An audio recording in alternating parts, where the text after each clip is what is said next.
Mark had always prided himself on being the top salesman at his dealership. He worked at one of the most prestigious car showrooms in the city, surrounded by shiny luxury cars that only the wealthy could afford. Mark loved the high-end lifestyle that came with his job. He wore tailored suits, drove an expensive car, and mingled with customers who were just as successful as he was. He believed that success and wealth were the only things that mattered. To him, a person's worth was reflected in what they owned, not who they were. His daily interactions with clients reinforced that belief. Every time he closed a big sale, Mark felt a sense of superiority. The lavish homes, the expensive watches, and the designer bags, they were all symbols of success, and Mark was surrounded by them every day. But deep down, Mark didn't really care about the cars. He didn't care about helping people find the right vehicle. For him, it was about the money, the commissions, and the status that came with selling a luxury car. He'd mastered the art of appearing charming and knowledgeable, but his true interest was always in the bottom line. And that's how he saw himself, a professional, a man who was untouchable in the world of sales. He had little patience for people who didn't fit the mold of his ideal customer. He couldn't be bothered with anyone who didn't look like they could afford the cars he was selling. Mark didn't realize it, but his arrogance was about to be tested in a way he never expected. It was an ordinary afternoon when James walked into the dealership. Mark was busy with a customer, but he couldn't help but notice the man standing by the entrance. James didn't fit the usual profile of someone Mark would be interested in. He was older than most of the clients who came in, probably in his late 40s, and his clothes were worn and plain.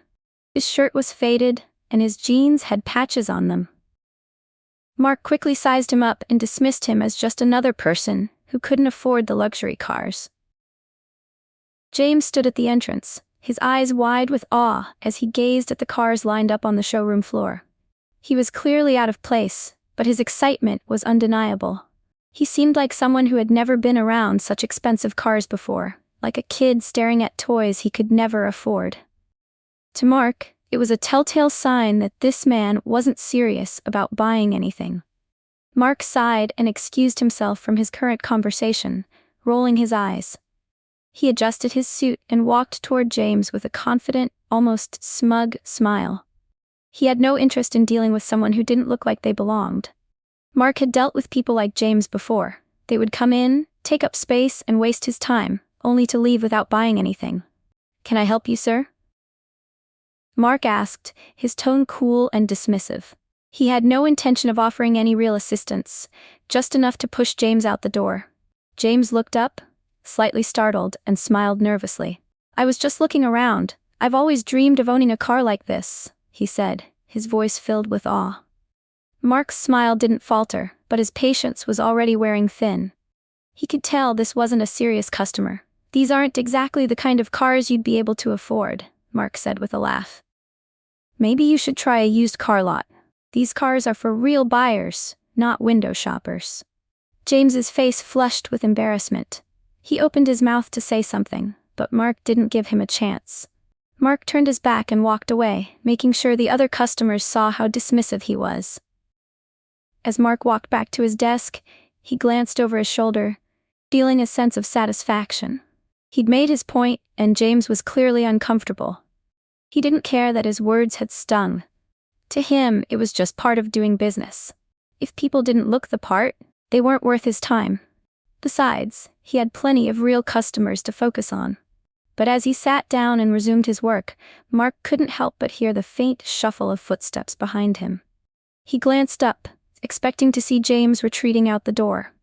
Instead, James was still standing by the cars, his hands trembling slightly as he touched the polished exterior of a sleek black sedan. Mark couldn't understand why he was still hanging around. As Mark scanned the showroom, he noticed a few other customers, all of whom looked like they were in a much better position to buy. He could see them glancing over at James, whispering amongst themselves, and making eye contact with Mark. It was almost like they were silently waiting for him to make the next move.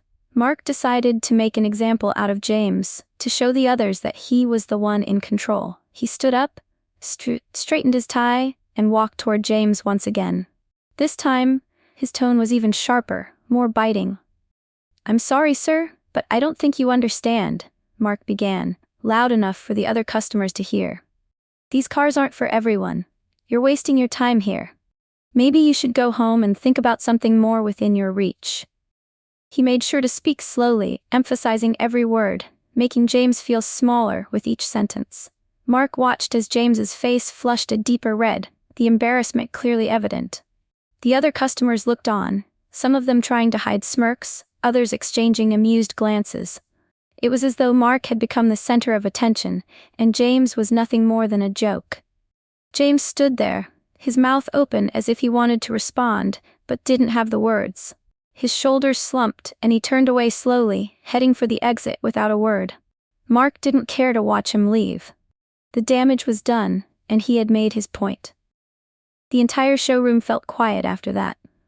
Mark couldn't help but feel a sense of pride, thinking that he had asserted his power. But deep down, there was a nagging feeling that he pushed a little too far. Still, it was too late now. After all, customers like James were nothing compared to the big spenders who would walk through the door next. The next morning, Mark walked into the dealership with his usual confidence. He had just wrapped up a conversation with a client the night before, and the deal was practically sealed. Everything was going perfectly.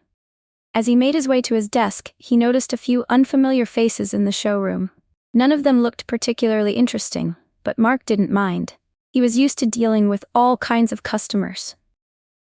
Then, the door swung open with a soft chime, and a man entered. Mark glanced up and immediately froze. The man was dressed in a crisp, tailored suit, the kind of clothing Mark only saw on high-profile clients. His shoes were polished to perfection, and there was something about his posture that screamed confidence. Mark immediately stood a little straighter, his smile widening. This was exactly the type of person he liked to cater to. "Good morning, sir. How can I assist you today?" Mark said with a wide, welcoming smile. He moved toward the man, thinking this would be another sale for sure. But as he got closer, Mark's face froze in shock. The man's eyes looked so familiar. It took him a second to place it, but then it clicked. It was James, the same man he had humiliated the day before. Mark couldn't believe his eyes. The man who had looked like an out-of-place nobody the day before, now stood before him as if he owned the place. He had exchanged his worn-out clothes for a sharp suit, and suddenly he was oozing power and influence. Mark's mind raced, trying to figure out what was happening. Could he have been mistaken about James, or was this a joke? "Hello, Mark," James said calmly, his voice clear and steady. There was no sign of the embarrassment or discomfort Mark had seen yesterday.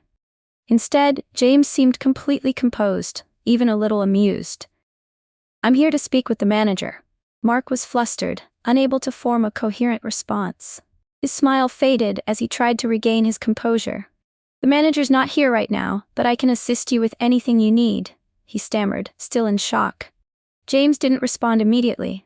Instead, he took a few steps toward the row of luxury cars, inspecting them with the same appreciation Mark had seen the day before.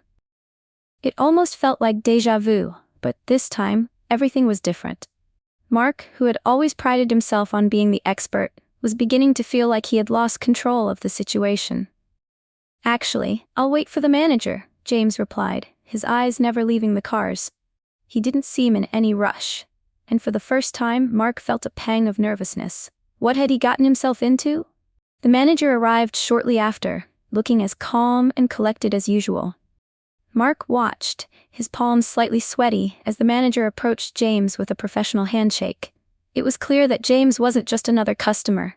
The manager's tone was respectful, almost deferential. The contrast to how Mark had treated him the day before was glaring. "Good morning, sir," the manager said, offering a smile. "How can we help you today?" James didn't immediately respond. Instead, he gave Mark a long, deliberate look. Mark shifted uncomfortably, his mind still reeling from the shock of seeing James in a suit. James then turned back to the manager, his voice steady but carrying a weight that made Mark's heart skip a beat. "I'm here to make a purchase," James said simply. He paused, letting the words sink in. "I've been looking for a few luxury cars for my business.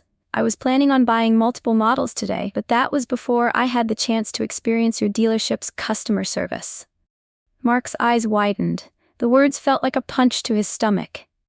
James wasn't just any regular customer. He was someone who had the power to make a huge purchase, someone who had been ready to spend money Mark had assumed would never come. "I'm sorry, I'm not sure I follow," Mark stammered, trying to keep his composure. His throat felt dry, and he could see the manager's curious gaze on him. Mark could tell that James wasn't finished. James turned to Mark, his expression calm, but his eyes carried an intensity that made Mark squirm. "You may not remember me," James continued, his voice low and controlled.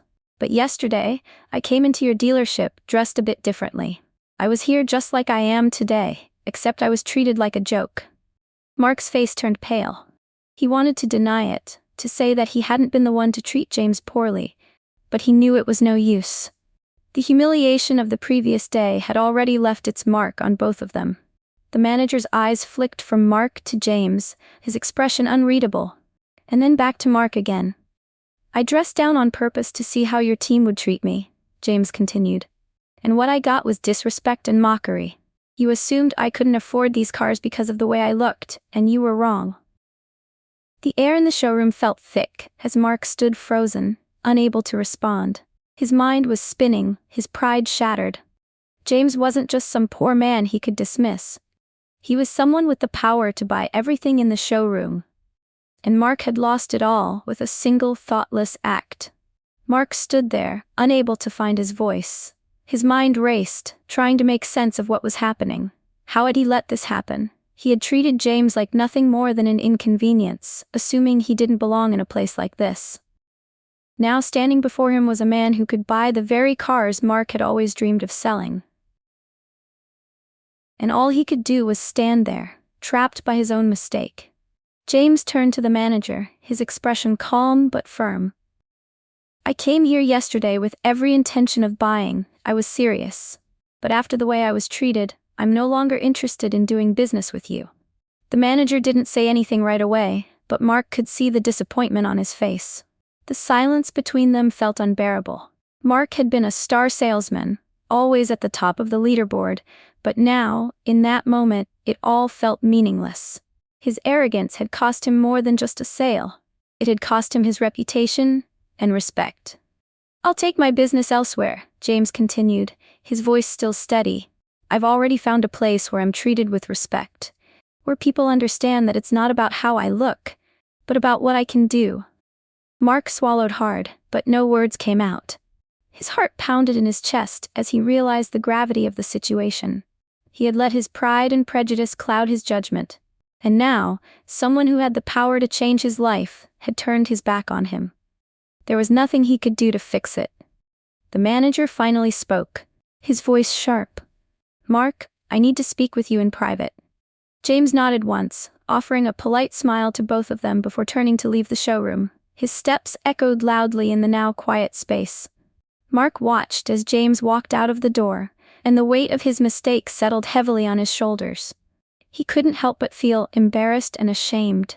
The smugness he had once worn like a shield now felt like a burden. The manager turned to Mark with a disappointed look in his eyes. "You've just lost us a major customer," he said coldly. "I don't care if they look like they don't belong. You treat every customer with respect, no matter who they are. This behavior is unacceptable." Mark's face burned with shame. He opened his mouth to apologize, but no words came out. The regret was overwhelming, but it was too late. He had let his assumptions get the best of him.